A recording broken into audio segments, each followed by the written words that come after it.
Have you found yourself drinking a little more alcohol than you'd like recently? I have.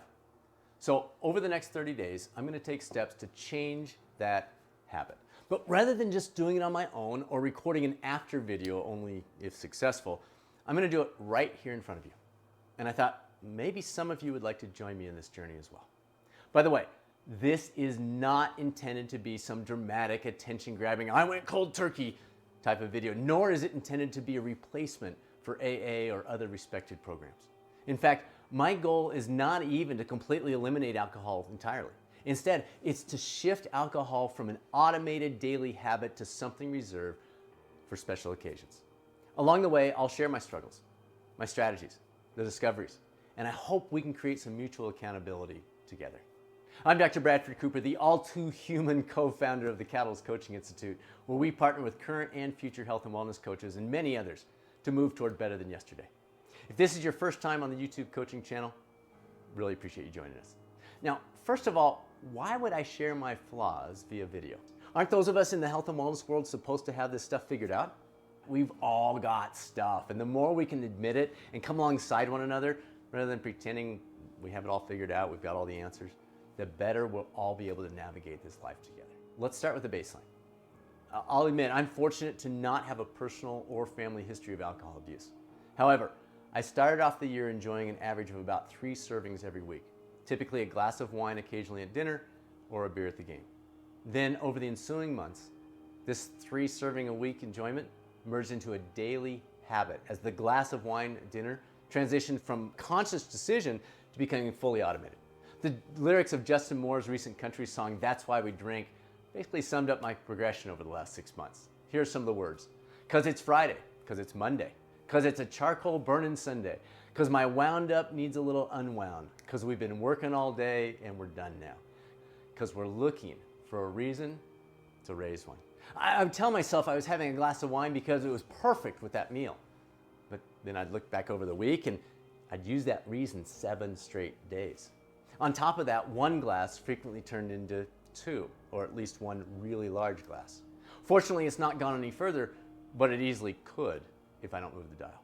So that's where we are today, bumping right up against the levels at which the Mayo Clinic notes would be unhealthy levels of alcohol consumption, at 12 to 14 servings a week range.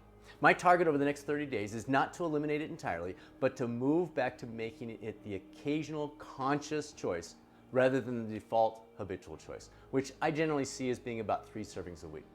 You want to join me?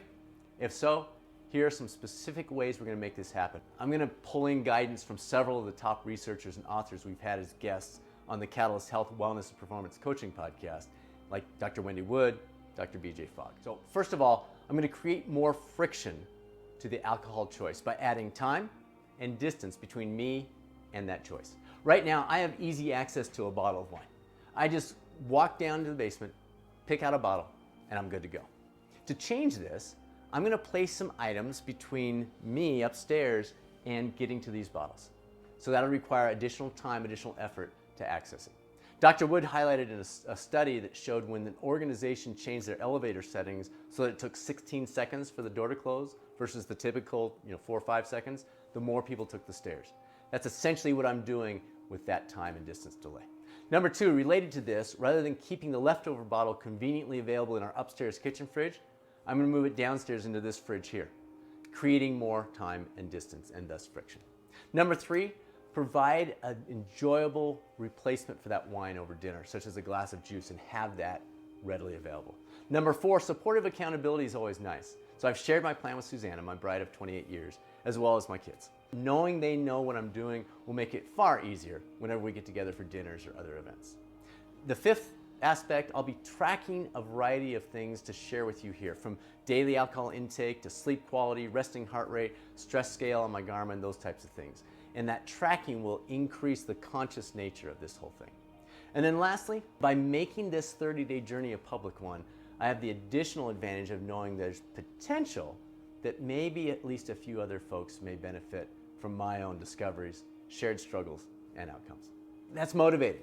So you are my secret weapon to success. And if you decide to join us by commenting about your own journey down below, maybe we can all be that secret weapon for each other. You ready to do this? I'll check in via the comments below every few days. Any new discoveries I've made, strategies that I'm trying, or struggles that I'm going through. And I hope you'll do the same with your own journey. We'll do a follow-up video of what we learned when the 30 days come to a close as well. There are plenty more tools and resources to improve your life, and if you're a coach, for your coaching career, available at catalystcoachinginstitute.com. You can see that link below. Or you might enjoy this video that we've got over here if you got time to hang out with us for a few more minutes. This is Dr. Bradford Cooper, the Catalyst Coaching Institute. Thanks for joining us in the journey.